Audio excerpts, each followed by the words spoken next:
5 years ago, I was frustrated with how jazz drums were being taught. There's this one school that says, just play 4 on the floor with the Kenny Clark ride cymbal pattern.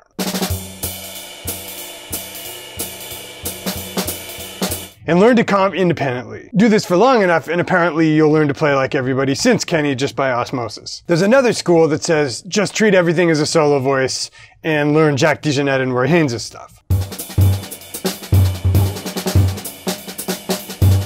Which, of course, leaves a huge gulf where relatively straight ahead but still creative playing lives. So, 5 years ago, I decided to make a lesson with some of the real things that helped me get better at playing jazz. I called it How to Really Play Jazz Drums. Jazz is deep from the bottom up. How do you not play the hi-hat on 2 and 4? 1, 2, 3, 4. Bass and snare. A 1, 2, a 3, 4. And there's nothing esoteric about it.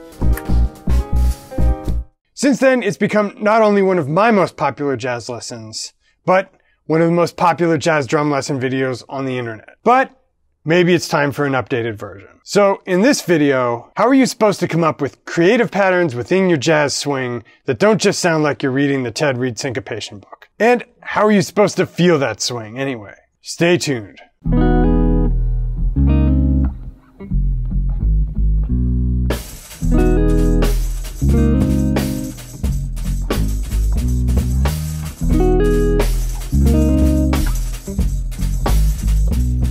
More on what to actually play in a minute. But first, the biggest difference between real jazz drummers and non-jazz drummers trying to play jazz. The consistency of the swing feel. Here's Kenny Clark playing the beat that came to represent jazz drumming, Spangalang.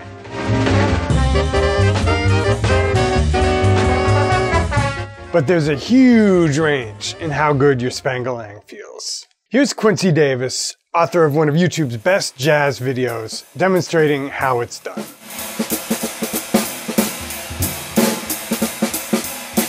And here's a non-jazz drummer playing the same thing.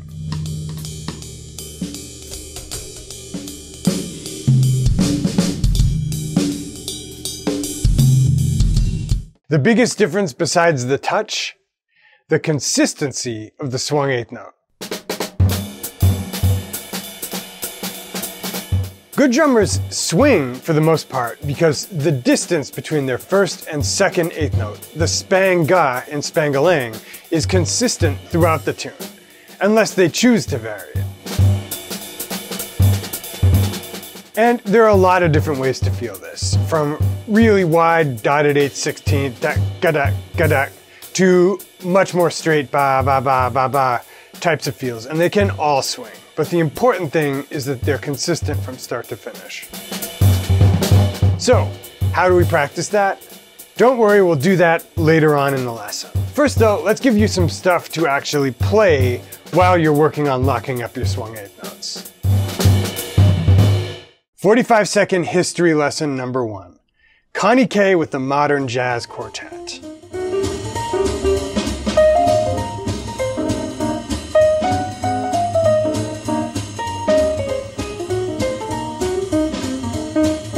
You can see the precursors to a lot more modern styles in Connie's playing, including, in my opinion, Greg Hutchinson. But I bring Connie up as the first example of great jazz playing a newcomer to jazz might not have heard, and somebody whose style sits comfortably between the 2 extremes I mentioned at the top of this lesson. Listen to the touch, the swing feel of the 8 notes, and the creativity.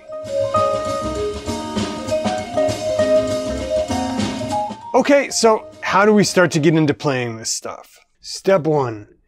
How to comp creatively. As I mentioned the first time around, I've got a big issue with people saying jazz needs to be played from the top down. In my opinion, that tends to result in this kind of playing.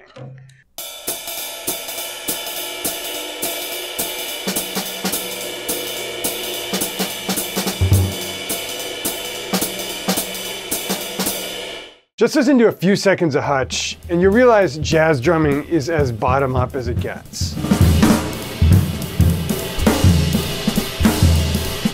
In fact, in my opinion, it's 75% of the way to backbeat funk in terms of the way it feels to play. So here's how we start playing some more authentic comping. This will give you a beat to start out with, so you have something to work on while you practice your swing feel. Here's jazz beat number 1. 1, 2, 3, 4.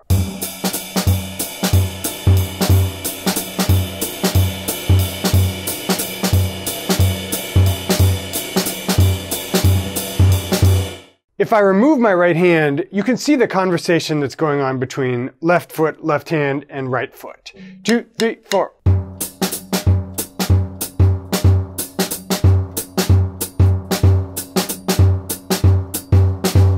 Sidebar, one of the biggest mistakes beginners make to jazz is not playing the hats with enough conviction.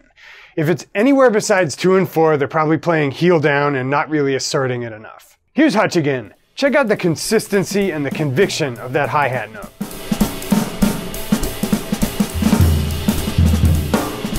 So these jazz beats will help you do that. Let's get back to it. 2, 3, 4.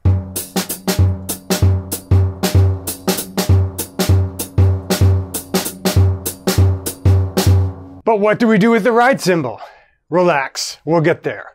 Let me add my right hand back in. 2, 3, 4.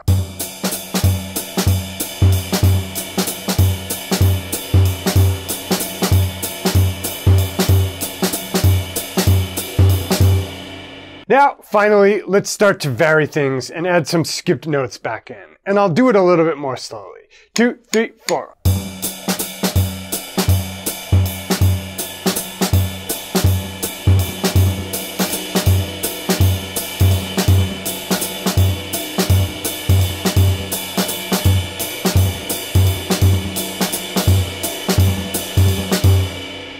There are plenty of lessons on ride cymbal technique, including my own.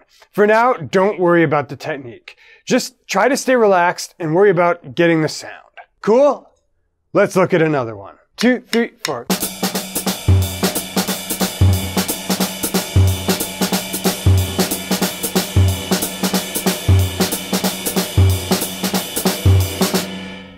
Take my right hand away and you can see that conversation again. 2, 3, 4.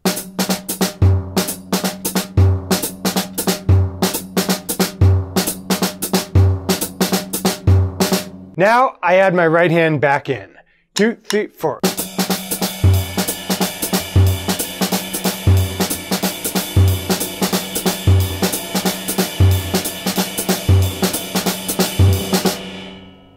And now I'm going to slow it down a little bit and add those skip notes. 2, 3, 4.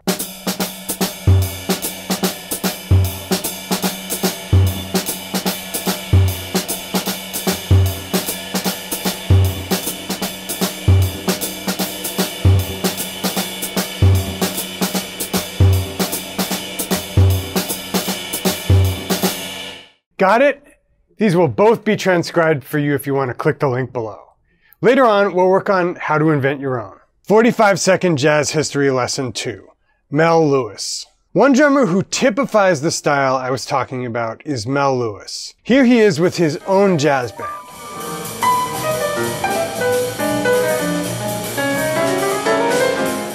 Mel became known for his relaxed, open swing feel, which was neither too repetitive nor too out there. Listen to how he's able to be conversational while maintaining the swing feel and playing solidly enough that the rest of the band can follow him easily.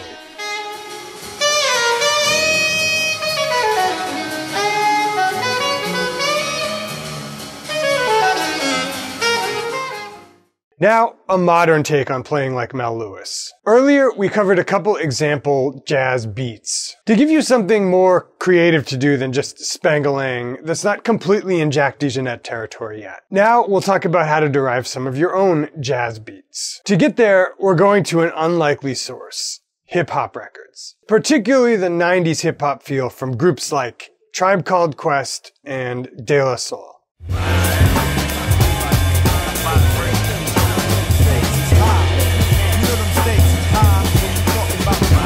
Now, what happens when we take a hip-hop beat and try to play it like a jazz beat? First, we play the beat as we would in a normal context. 2, 3, 4.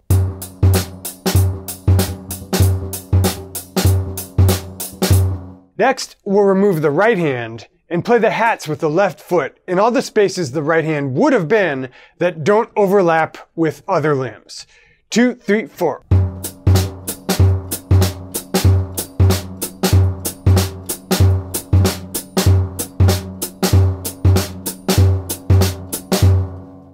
And it just so happens that the hats fall on 2 and 4. In this case, that's definitely not going to be the case always. Now we'll add the right hand back in on quarters on the ride as we did before. 2, 3, 4.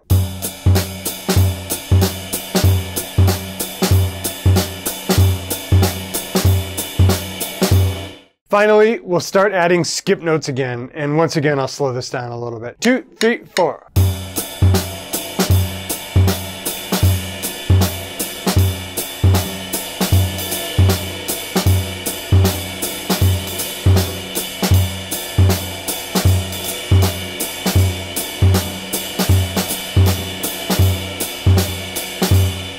Let's look at another one. Say you wanted to do more of a halftime beat. 2, 3, 4.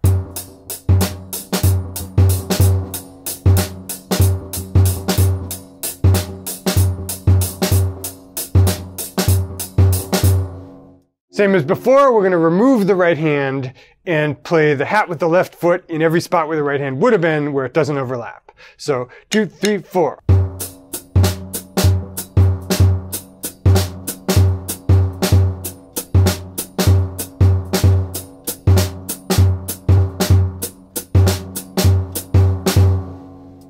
Next, we'll add the right hand back in on quarters on the ride cymbal. So 1, 2, 3, 4.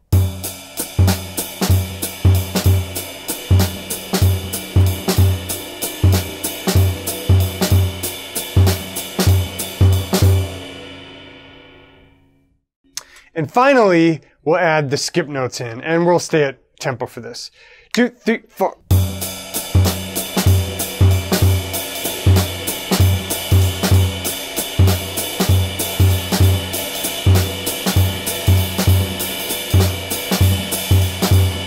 Next, let's end the exercise by starting with our Kenny Clark standard Spangalang pattern for 4 bars, and then going back to our idiom for 4 bars. 1, 2, 1, 2, 3.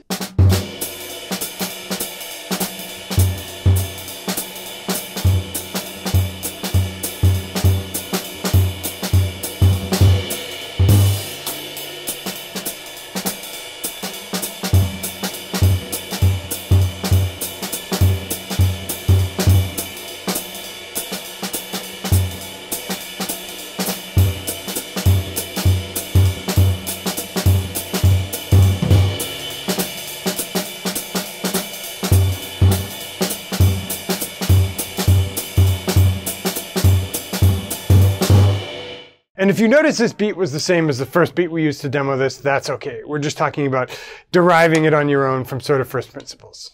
45-second jazz history lesson number 3, Tony Williams. Outside jazz circles, Tony, along with Elvin Jones, might be among the best known jazz drummers.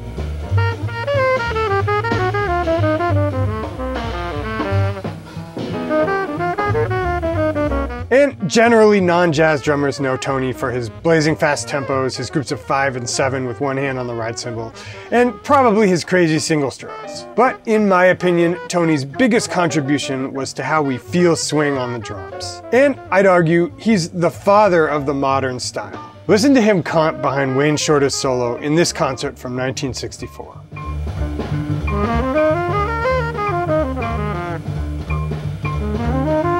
Tony's ride cymbal is audible and solid, and Herbie Hancock leaves a ton of space.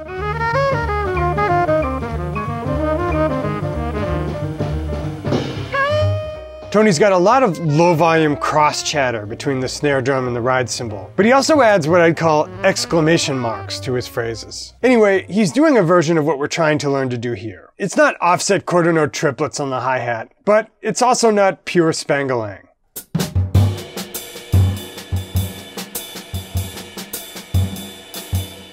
So, we've got some of our jazz beats, and we've got a method to come up with our own. Are you starting to see how, if you practice this stuff 20 minutes a day, your jazz feel would improve a ton?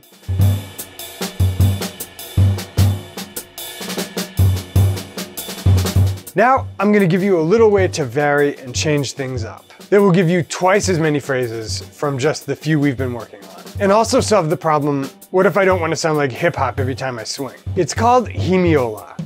Or that's what I call it, at least. The principle is simple. If you've got 4 bars, you've got 16 beats. That's 4 groups of 4. But it's also 2 groups of 6 and a group of 4, which means you can turn your 2 or 4 beat phrase into a 3 or 6 beat phrase and still have a way of ending on 1 at the end of the 16 beat phrase. So for example, 1, 2, 3, 4, 1, 2, 3, 4, 1 becomes 1, 2, 3, 1, 2, 3, 1, 2, 1. Here's jazz beat number 1 from a while back. 2, 3, 4.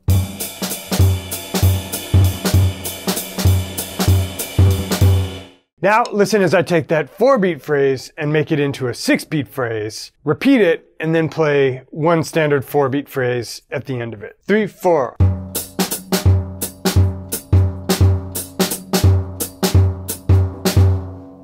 Becomes 1, 2, 3, 4.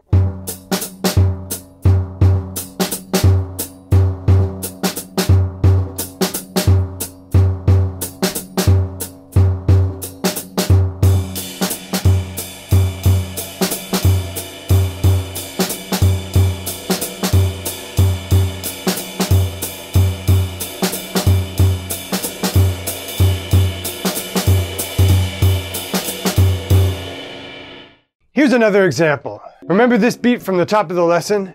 2, 3, 4.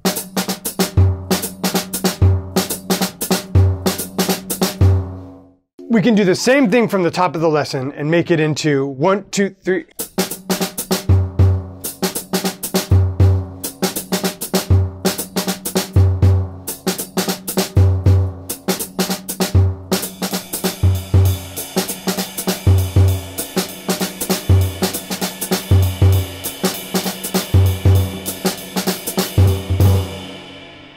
You can do this for any of these jazz beats you create. Like, let me just create one from scratch here. 1, 2, 3, 4.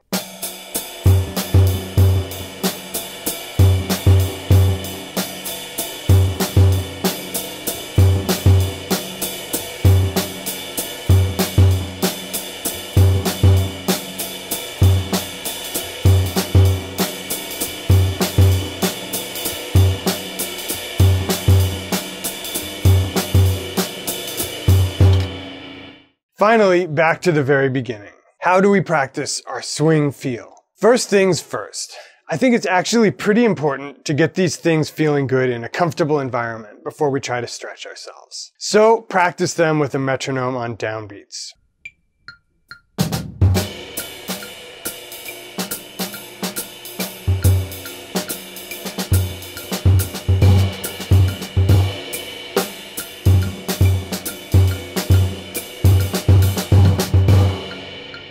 But when they're feeling comfortable, it's time to challenge ourselves a little. Here, I'm setting the metronome on quarters at quarter note equals 140, but thinking of those notes as 8th offbeats, like this.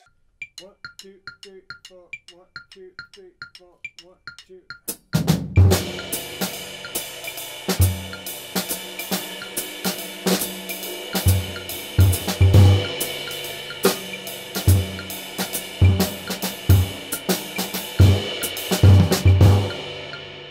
This does 2 things. First, it forces you to lead rather than follow the time. If you're only practicing with the metronome on downbeats, you'll get used to listening for that cue. In real life, you won't have it. In real life, your bandmates will be relying on you to supply that cue. Second, you'll see how consistent your swing feel is or isn't. If all your skip notes are locking up with the metronome offbeats, you're good to go. Imagine the improvement in your swing feel, slotting your exercises into this matrix just 20 minutes a day. Finally, I'm going to cut the tempo in half on the metronome, but we're going to feel the beat as if it's on every 4th eighth, like 1 and 2 and 3 and 4 and 1 and 2 and 3 and 4 and. 1, 2, 3, 4, 1, 2, 3, 4, 1, 2, 3.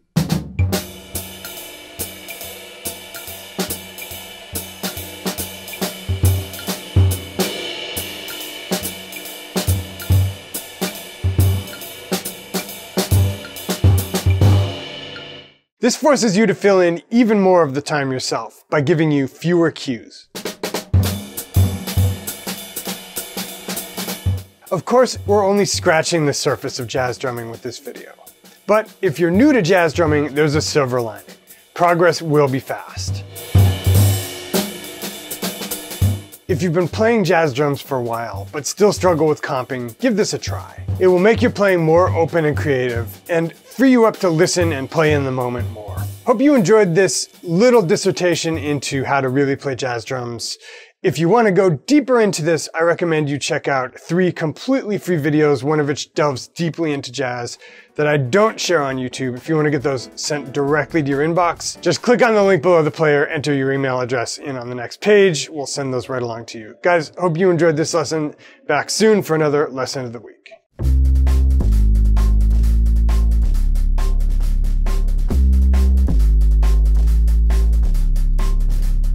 All of the drums, all of the drums. You just think of a fucking original one.